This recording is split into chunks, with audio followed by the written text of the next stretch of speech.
మా ప్రతినిధి Ramesh face to face. Sharmila పాదయాత్రకు జనం ఘన స్వాగతం పలుకుతున్నారు. 45వ రోజు షర్మిల పాదయాత్ర మహబూబ్ నగర్ జిల్లా దేవరకొత్త నియోజకవర్గంలో కొనసాగుతుంది. చూసినట్లయితే పెద్ద ఎత్తున అశేష జనవాహిని మధ్య పాదయాత్ర కొనసాగుతుంది. మనతో మాట్లాడడానికి జిట్టా బాలకృష్ణారెడ్డి గారు ఉన్నారు. చెప్పండి, వాళ్ళు చూసినట్లయితే ప్రధానంగా పాదయాత్ర విశేష స్పందన కనపడుతుంది కదా, కొంతమంది ఆరోపణలు చేస్తున్నారు వీటిపై. తెలంగాణలో షర్మిల గారి పాదయాత్ర స్పందన చూసి ఓర్వలేక కొంతమంది అనవసరపు ఆరోపణలు చేస్తా ఉన్నారు. వాళ్ళ ఉనికి తెలంగాణలో కోల్పోతుందని చెప్పి అర్థమైపోయింది వాళ్ళకు. ఎందుకంటే 100 సీట్ల నుంచి 75 సీట్లు వస్తాయి అసెంబ్లీలో, 13 సీట్లు పార్లమెంట్ లో వస్తాయని చెప్పుకుంటా ఉన్నారు.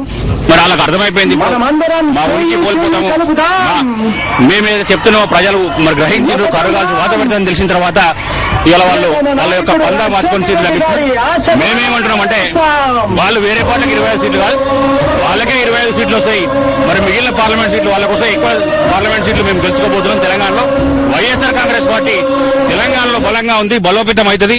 ఇంకింత మరి ప్రజలు బ్రహ్మరథం పడతా ఉన్నారు. ఎక్కడికక్కడ మరి షర్మిల గారు మా గ్రామానికి ఎప్పుడు వస్తారని చెప్పి ఈరోజు ఎదురు చూసే పరిస్థితి తెలంగాణ ప్రజలు కూడా ఉన్నారు. పాదయాత్రలో ప్రతి దగ్గర షర్మిల గారికి చెప్తా ఉన్నారు, ఒక్క పథకం కూడా సరిగ్గా అమలు జరుగుతలేదు. పావులా వడ్డీ మరి అలా 2.5-3 రూపాయల వడ్డీ పడుతున్నది. కరెంటు చక్కగా వస్తలేదు, ఇచ్చే 2-3 గంటలు కూడా చక్కగా ఇచ్చే పరిస్థితి లేదు. Fee reimbursement దొరుకుతలేదు. ఆరోగ్యశ్రీ లేక ఎంతో మంది మరి ఈరోజు ఆరోగ్యం సరిగ్గా లేక ప్రాణాలు కోల్పోయిన పరిస్థితి అని చెప్పి కూడా చెప్తున్నారు. ఈ రకంగా ప్రతి కుటుంబం కూడా ఈరోజు రాజశేఖర రెడ్డి గారు చనిపోయిన తర్వాత ఏ పథకం కూడా దొరకక అనేక రకాల అవస్థలు పడుతున్నారు. అందుకనే జగన్మోహన్ రెడ్డి గారి నాయకత్వాన్ని ప్రజలు కోరుకుంటున్నారు. కేవలం ఓట్లు సీట్ల కోసమే టీఆర్ఎస్ రాజకీయం చేస్తుందని జిట్టా బాలకృష్ణారెడ్డి గారు చెప్తున్నారు. అదేవిధంగా అసెంబ్లీలో అవిశ్వాస తీర్మానం పెట్టే అవకాశం వచ్చినా కానీ టీడీపీ వెనుకంజ వేస్తుందని చెప్తున్నారు.